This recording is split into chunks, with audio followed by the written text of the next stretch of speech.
They come and dine in Houston. This is Couples Goals 101. You got a husband and wife slab team. Absolutely, if you know. Hey, what's up, guys? If y'all ain't about that life, then I don't want you.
I'm seeing a whole lot of people in that Mopar crowd that have never been to a Slab Sunday before. All right, one of the big questions I always get out here in the streets is why I do this, why I come out here to Slab Sunday, what I find so interesting and fascinating about it. And without a doubt, you know, the people are a real huge part of this for me, man. And like, you know, I've met, you know, people that I feel like I'll be friends for life with, and tonight, you know, is one of those people that, you know, we're going to talk to, and he has a really fascinating story of you know, of what happened to him from back in the day, and I think that, you know, it's worth kind of sharing with everybody, and I'm going to let him kind of introduce himself. This is my boy Peps, and welcome to the channel, man. What's going on, Peps? Mob Genius, big salute. Peps, H-Town, South Main, Fondren, Hillcroft, in between Fondren and Hillcroft, Houston, born and raised my whole life. Slab community, salute. Love y'all boys, love everything about the culture. Yeah. Now you've been out here on this Slab Sundays doing all this and this slab culture for a long time, right? Long time, 20 plus years. Yeah. So, you know, I really kind of respect, you know, a lot of what you have to put down, and I know one day you and I were talking about a story that you had that, you know, that something that could have changed your whole life when you were younger. Why don't you step us through kind of what happened when you were young and kind of tell us the other path your life could have gone? Right on. So when I was 18, I got incarcerated, wrongfully accused of a crime I didn't commit, of a murder I didn't commit. I was 18. It took me about a year and a half to beat the case. So like in 2000, late 2000, early 2001 is when I beat my case. Got out. I was doing a little bit of rapping, do a little bit of hip hop music before I got incarcerated. When I got out, I started pursuing it again, but then I started a family, started to be the dad, so I kind of put everything on hold. Kind of like told my boys, hey, I'll be back, do what y'all got to do. Introduced them to everybody I knew. They took off with it. I had to be a dad. Now I'm back in the game, trying to pick up where I left off. So at the time this happened to you, first of all, like walk us through, number one, how were you able to get out of this situation?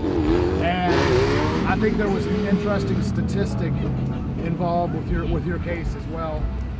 So what it was is I was the only Hispanic Latino to beat a capital murder case at the time, and back then it was unheard of. There was literally like one person that done it in maybe 30, 40 plus years. So I was like the first one to actually beat a murder case in Harris County, state of Texas.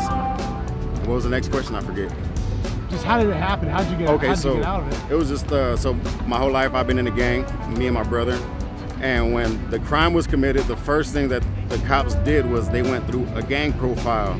And of course, me and my brother popped up. So they did what they normally were supposed to do, which was question the people who seemed that could have been involved in the area. They came by my house, picked me up. At the time I was young, I didn't know my rights, I didn't know shit. So they picked me up, took me to jail, processed me, whatever. I was in there for quite some time because the lawyer I had wasn't worth a crap. Hired a new lawyer, he found all the loopholes that were in the case. The one cop said it was black, another cop said it was white. So my lawyer went in there and kind of like pieced the puzzle together, took their evidence, took everything apart because there was no evidence, took everything apart, pieced it together the way he thought fit to get me off the case, and we beat it. You know, he found the loopholes, destroyed their case in court, and here I am, you know. What are you up to now, man? How do you use this lease on live? You know? So now I'm trying to revamp my music career, trying to get back into the studio, trying to make music again. I went back to school, got my barber's license. I'm a certified barber. We have a youth reach out program that me and my cousin we're involved in. What it is we help either ex-cons, people on probation, parole, people that don't know their rights, even immigrants. If you don't know your rights, you have rights. And so what we do is we step in and we help them. We try to help them in the best way as possible so that way they can beat their case and they don't be stuck like I was stuck.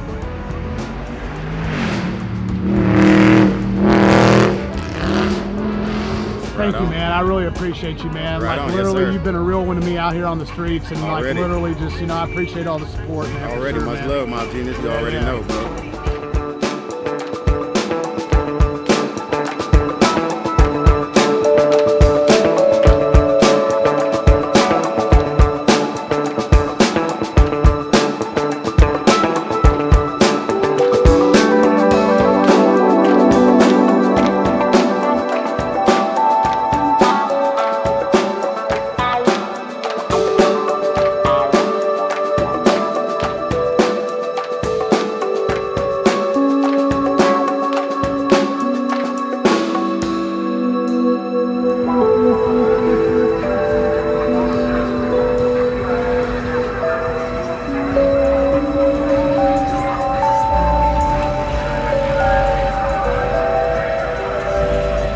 mama, yeah, mama.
Thanks for tuning in to today's video. I really do appreciate it. I'd like to give a special shout out to DropTop_HCBO and my friend Peps the Barber, who came on and shared his very fascinating story. I hope you all enjoyed that. I'd also like to thank the guy who called me the Laws. I'm not the Laws. You're probably the Laws. That's the funny thing about it. I see right through you. Anyway, take a moment to hit subscribe if you haven't already done so. It's very easy to do. You can hit the post notification bell and also hit the like button and share these videos on all social media platforms. All of these things are free to do, and we'd really appreciate the support. All of this is free to do. Thanks.